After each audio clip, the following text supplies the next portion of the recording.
जिंदगी का सफर सुहाना हो, इसके लिए सावधान रहना जरूरी है। रोजमर्रा के आपाधापी में कुछ देर बैठकर सोचना समझना भी जरूरी है कि आपके आसपास क्या हो रहा है और जो हो रहा है उससे हमारी जिंदगी, हमारा परिवार कैसे प्रभावित हो सकता है। इसलिए हॉर्न बजाकर बाखबर करने वाली खबर जरूरी होती है। और आज की ये खबर देश में बच्चों में तेजी से बढ़ रही सांस की बीमारी से जुड़ी है। चीन में रहस्यमय निमोनिया बच्चों को अपनी चपेट में ले रहा है। ठीक इसी तरह की बीमारी अमेरिका के ओहियो में भी सामने आई है।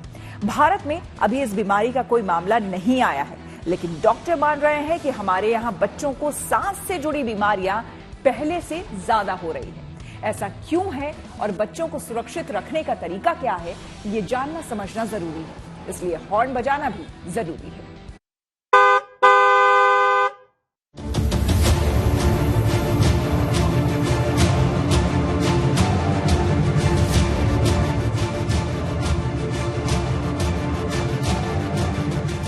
दुनिया भर को चिंता में डालने वाली ये तस्वीरें उत्तरी चीन की हैं, जहां बड़ी तादाद में बच्चों को रहस्यमय निमोनिया ने अपनी गिरफ्त में लिया हुआ है। अलग अलग अस्पतालों में रोजाना हजारों की तादाद में बच्चे पहुंच रहे हैं, जिन्हें बुखार और फेफड़ों में समस्या है। ऐसी ही बीमारी ने अब अमेरिका के ओहियो में बच्चों को अपनी गिरफ्त में लेना शुरू किया है। खबर के अनुसार ओहियो में अगस्त से अब तक करीब 150 मामले सामने आए हैं, जिन्हें व्हाइट लंग सिंड्रोम नाम दिया गया है। बताया जा रहा है कि बच्चों की ये बीमारी ठीक चीन के रहस्यमय निमोनिया की तरह है, जिसमें फेफड़ों में संक्रमण के लिए हानिकारक वायरस को जिम्मेदार माना जा रहा है।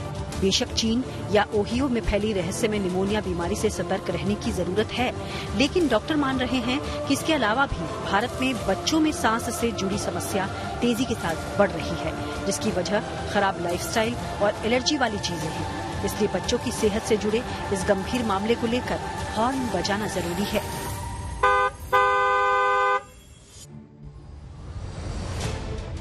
सबसे पहले आपको बच्चों में सांस की समस्या और उसके लक्षणों को समझना जरूरी है।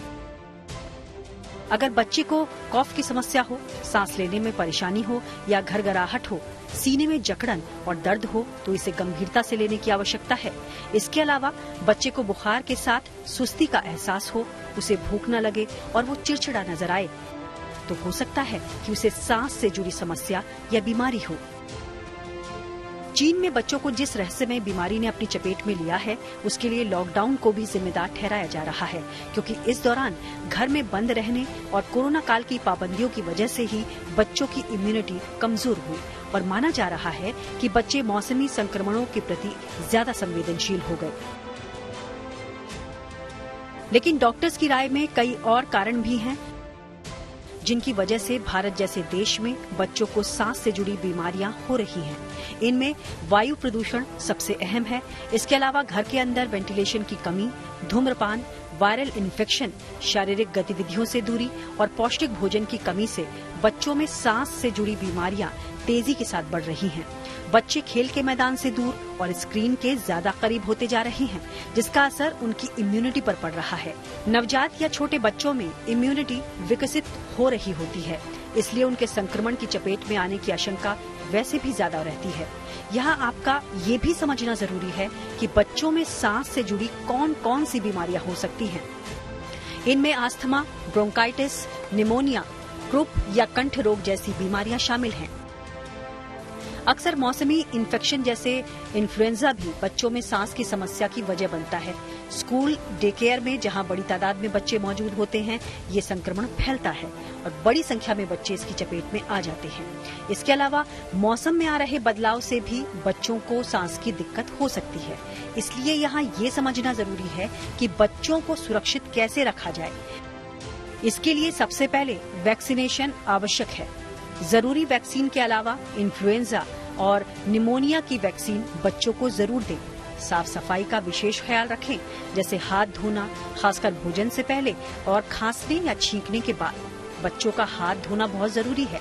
बच्चों को सिगरेट के धुएं से दूर रखें और उनमें हेल्दी लाइफस्टाइल की आदत डालें। संतुलित भोजन और जरूरी मात्रा में पानी दें। बच्चों को एक्सरसाइज या खेल कूद के लिए प्रोत्साहित करें। इसके अलावा जहाँ तक संभव हो बच्चों को प्रदूषण से दूर रखें, खासकर सर्दियों में जब प्रदूषण और संक्रमण दोनों ज्यादा होता है। बच्चों का ज्यादा ध्यान रखना होगा। घर के अंदर भी हवा को शुद्ध रखने की कोशिश की जाए और घर में साफ सफाई का खास ख्याल रखें। इस तरह बच्चों में सांस की समस्या को लेकर खुद भी सतर्क रहें और दूसरों के लिए भी जानकारी वाला हॉर्न बजाएं। Bureau report, good news today. चीन के रहस्यमय निमोनिया को देखते हुए केंद्र सरकार सतर्क है। राज्य को एडवाइजरी जारी की गई है। दिल्ली सरकार ने भी कई अहम कदम उठाए हैं, बता रहे हैं हमारे संवाददाता मनीष चौरसिया। निमोनिया जैसे वायरस को लेकर चीन में हाहाकार मचा हुआ है, लेकिन इस बीच इसको लेकर भारत में भी अलर्ट जारी कर दिया गया है। इस वायरस में सबसे ज्यादा बच्चे प्रभावित हैं, सबसे ज्यादा बच्चे ही चपेट में हैं। इस वायरस के चलते बच्चों में तेज बुखार आ रहा है, खांसी आ रही है और उन्हें सांस लेने में दिक्कत हो रही है। बच्चों के फेफड़ों पर यह वायरस बुरी तरह असर डाल रहा है। इससे बच्चों के फेफड़ों में सूजन तक हो रही है। लेकिन क्या ये वायरस भारत पहुंच चुका है? इस पूरे वायरस को लेकर आज दिल्ली सरकार ने एक बड़ी मीटिंग की। इस मीटिंग में कई सारे डॉक्टर्स और एक्सपर्ट मौजूद थे।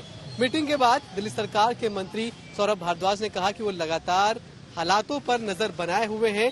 दिल्ली के अस्पतालों में सभी तैयारियां पूरी की जा रही हैं, जिससे किसी भी स्थिति से निपटने के लिए दिल्ली सरकार तैयार रहे।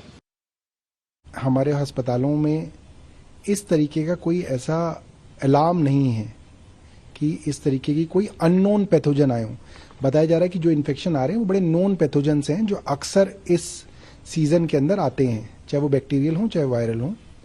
मगर फिर भी ताकि स्थिति के ऊपर हमारी नज़र रहे, इसलिए कुछ डिसीजंस हम लोगों ने लिए हैं। और वो डिसीजंस इस तरीके के हैं, तो मल्टीप्लेक्स पीसीआर, जिससे आप जांच कर सकें कि कौन सा पैथोजन है जो आ रहा है और उसके लिए अलार्म रेज करना है। तो वो 2 हॉस्पिटल्स में शुरू करेंगे हम, Rajiv Gandhi super speciality hospital में और चाचा नेहरू बाल चिकित्सालय के अंदर, जो बच्चों का अस्पताल है, ताकि कोई भी सिचुएशन अगर बदलती है तो हमें पता चले।